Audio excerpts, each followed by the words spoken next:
Mayday, mayday, we're going down. This is Big Skipper Tom Tuna. We're going down. Fucking Big Skipper's plane just blew up.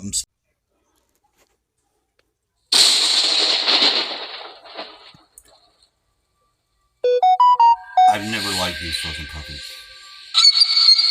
I never have. My mom had got me one, I think when I was very, very young, and I would throw that son of a bitch out the door. What do we got here?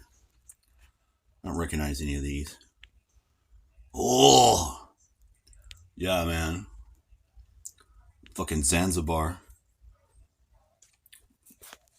I want to turn my passion of making videos to a goddamn career.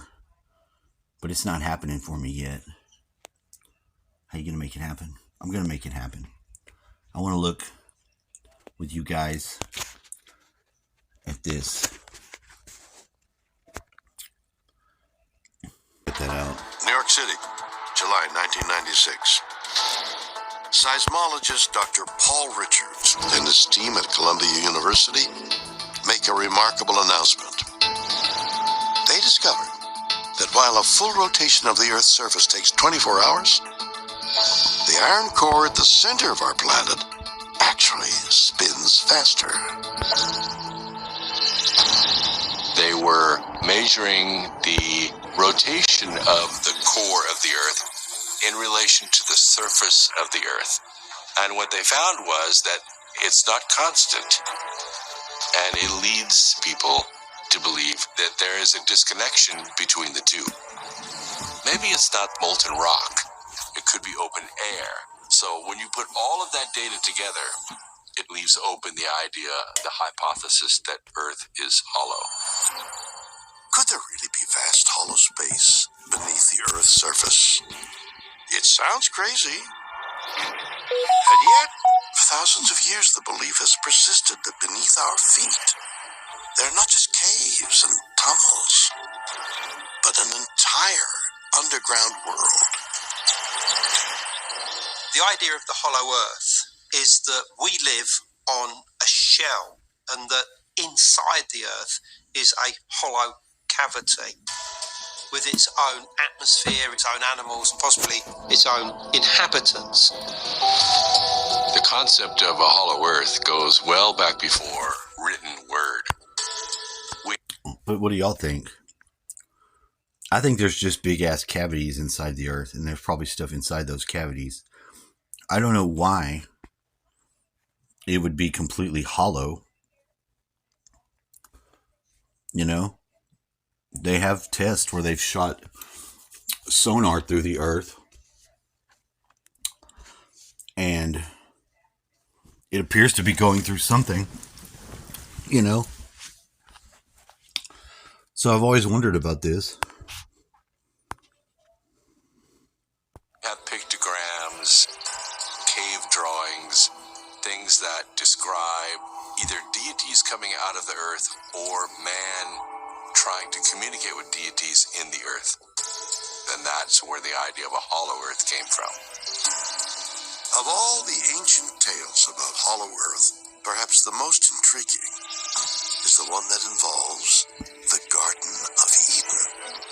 There is an ancient legend that is recorded from a very, very old text called the Sefer Tamunah, the Book of the Image.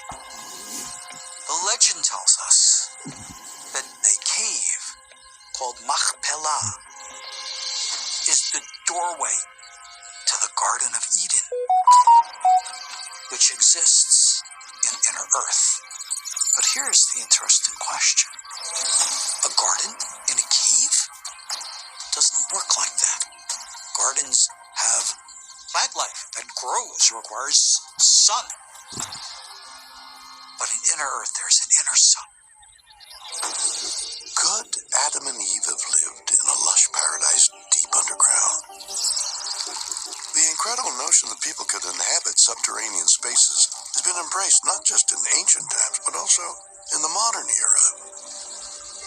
In fact, by the turn of the 20th century, the fascination with hollow Earth was so strong that a new generation of scientists and explorers set out to find proof of the existence of a so-called inner Earth.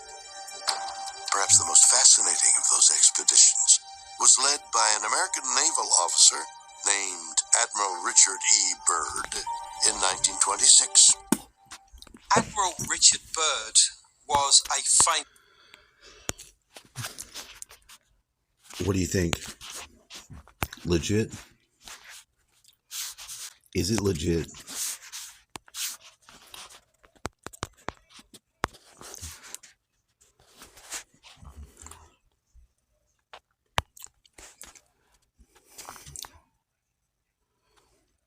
Richard Byrd said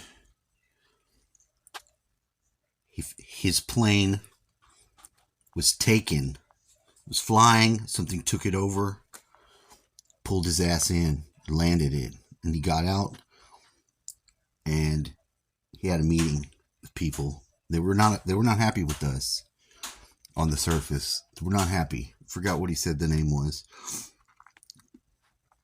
They had a leader, and they were bigger than he was. So they were like giants. And there's another tale about a Scandinavian boy and his dad went on a fishing trip and somehow got off on this river that it somehow took them into the inner earth. They got pulled up next to a ship that was so big that it just picked their ship up and put it on the deck, and then took them on a similar meeting. I think the dad and the son somehow got split up. I'm not entirely sure. And I think the guy that wrote the story was the son. And he may have lost his dad on that trip. That's why nobody believed him. And I don't know. They put him in the mental institution for a little while. It was pretty bad for him. Pretty bad. You understand? Why are all my controls behind me? How am I going to fly this plane like this? I'm just going to look at you and fly this plane? That's what I'm going to do. It's on autopilot. I thought we'd talk about the inner earth because, I want to know what you want to know. Why is in my reflection of my glasses not the rest of the plane, but a fucking explosion in the water? What's going on here? Did my plane break in half? I guess I'll see y'all later. I guess I gotta sink out of this bitch. Have a wonderful day. Hey, have a wonderful day.